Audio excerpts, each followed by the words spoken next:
Alors dès que ça descend un petit peu, Jeff retrouve les jambes. Et est parti devant. T'adores la descente, Jeff, hein? Ne le montre pas, ça, je vais pas être la discipline de service. Je le tiens plus. Une vraie fusée. Ça y est.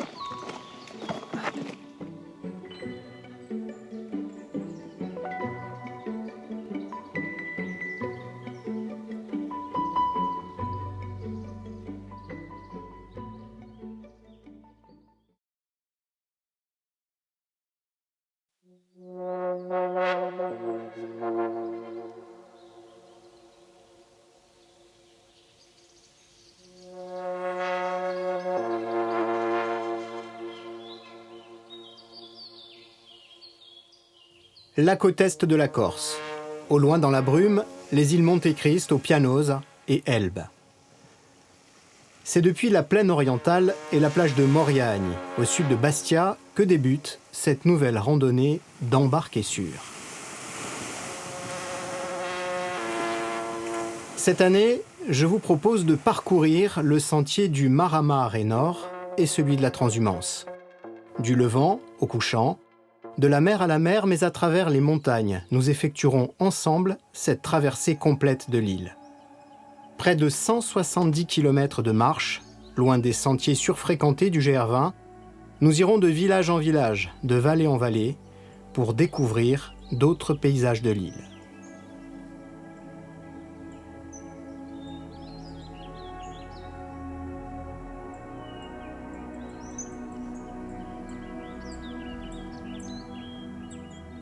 Comme souvent, c'est accompagné que nous randonnons. En cette première journée, Léon Fabre, agent du Parc naturel régional de la Corse, sera mon guide.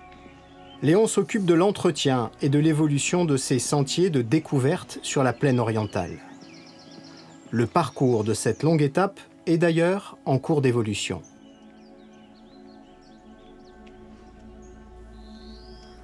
C'est depuis le village de Santa Reparata di Moriagne que débute cette randonnée de 10 jours. Au loin, nous apercevons la mer. Nous sommes mi-juin, la chaleur s'installe. Première surprise, la nature ici est luxuriante partout autour de nous, dès que nous quittons les hameaux di Panti et di Vorci.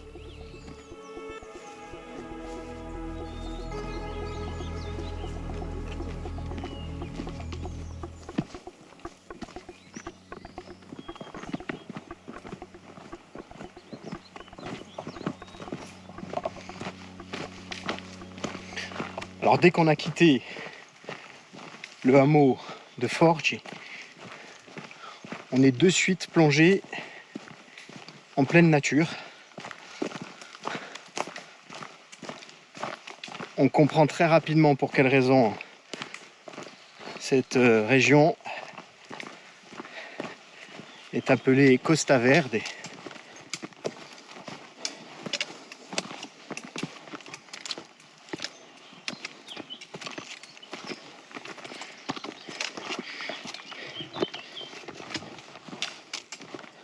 Dans ces contreforts de la Castagniccia, la mise en jambe se fait sur d'anciens sentiers. Cette première ascension est nette et elle se déroule par paliers successifs et enlacés.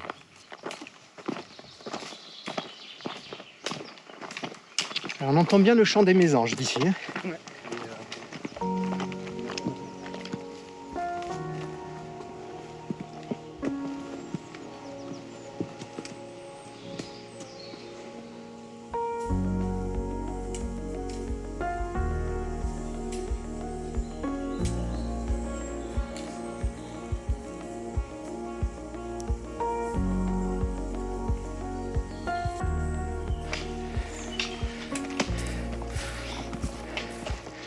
Très rapidement, on attaque donc la première montée du jour. On serpente au milieu d'une châtaigneraie.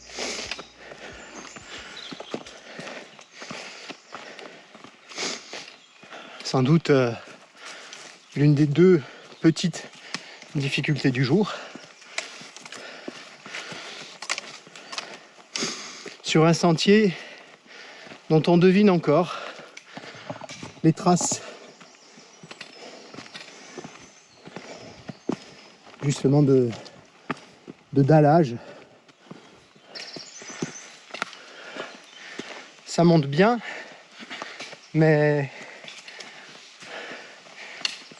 la température est très agréable.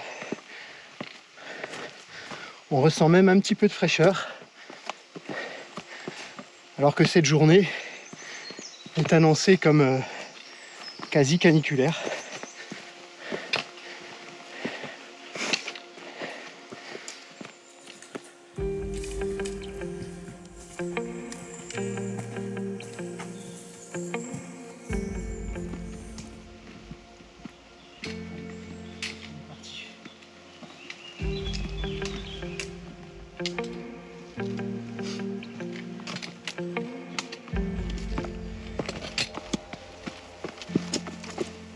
Jeff, comment c'est? Dis-moi, comment il est ce sentier? C'est très beau. Ouais. Par rapport au GR, par rapport au marée monte, qu'est-ce qui te plaît ici? Ouais, pour l'instant, on vient de commencer. Donc, après, je dirais que là, c'est ombragé, c'est roulant. Ouais. C'est bien. Cette année encore, c'est Jeff, Jean-François Tchel, qui m'accompagne à nouveau pour vous faire découvrir et partager ce chemin. Pour progresser, il faut suivre le balisage orange. Et nous manquons parfois d'attention. Alors de temps en temps, comme ici, on peut avoir de beaux petits raidillons, de belles têpes. Bon, c'est difficile parfois de trouver un petit peu sur chemin, il faut lever la tête, mais ça passe partout de toute façon.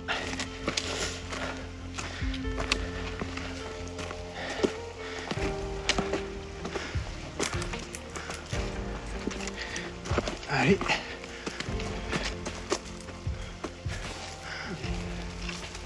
Bon, stop. Ah ouais, c'est en face. Bon, il n'y a pas de TEP en fait. Hein. Ouais, c'est pas grave, ça nous fait une séquence. Ouais, vas-y. Ça, c'est la séquence sport. Allez, stop, cap. Quand tu as un premier cap de fin.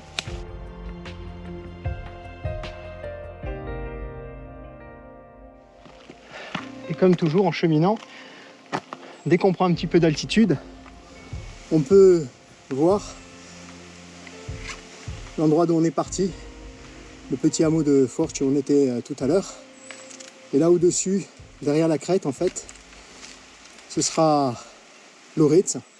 Bon, c'est un endroit où nous on va pas passer, mais il y a toutes sortes de chemins en tout cas qui permettent de découvrir cette très belle région de la Kastanic.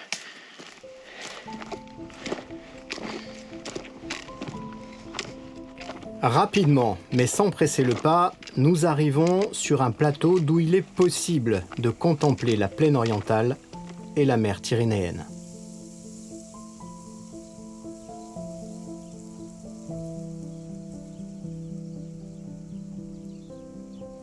Voilà, tout au fond, ce que l'on devine, c'est l'étang de Diane, celui d'Urbino un petit peu plus bas. Alors aujourd'hui, les conditions météo ne sont pas optimales puisqu'il y a un petit peu de brume. Et on va continuer avec, juste en face, le Castello. Cette pointe rocheuse que l'on peut bien sûr escalader.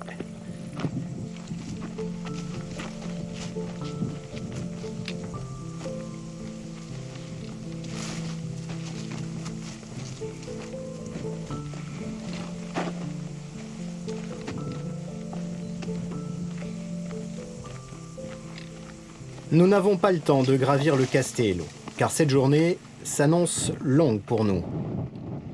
On enchaîne alors sur un sentier quasiment en courbe de niveau de part et d'autre de cette crête.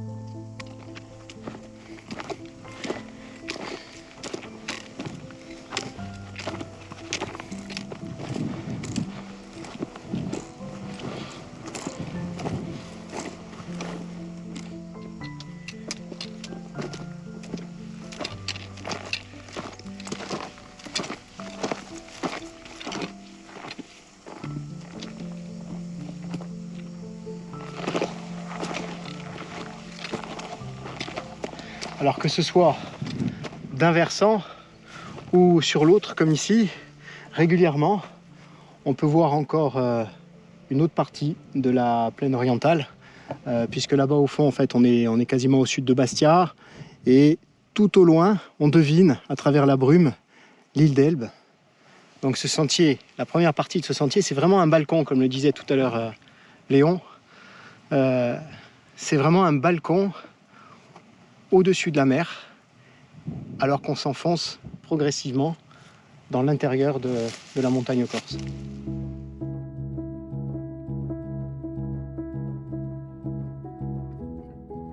Nous marchons en profitant de ce large panorama avant de découvrir la Legiani, l'une des deux vallées de la Castagniccia.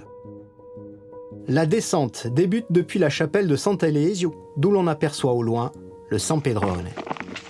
Alors dès que ça descend un petit peu, Jeff retrouve les jambes. Et parti devant. T'adores la descente, Jeff, hein? Ne le monte pas, ça, je vais pas être la difficulté de service. Je le tiens plus. Une vraie fusée. Ça y est.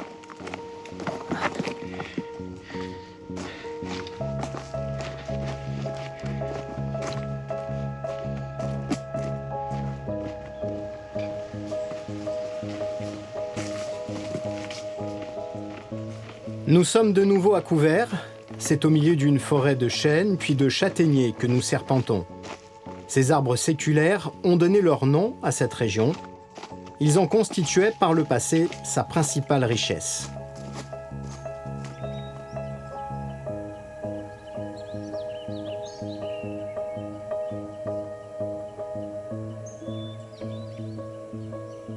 Là, on est sur la commune de Vallée d'Alesagne. On est juste au-dessus du hameau, là. Et on va passer juste à côté du gîte. Alors il y a possibilité de fractionner en fait Voilà, c'est ça. On peut dormir ici au gîte d'Alesagne. Voilà, et ensuite, le lendemain, on va sur cette année. Voilà. Ce qui est bien, comme ça, ça permet aux randonneurs de visiter le village, de profiter, de discuter avec les habitants du village.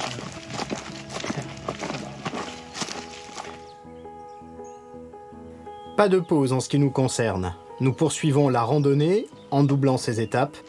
Nous continuons de traverser la Legiani et ses nombreux villages.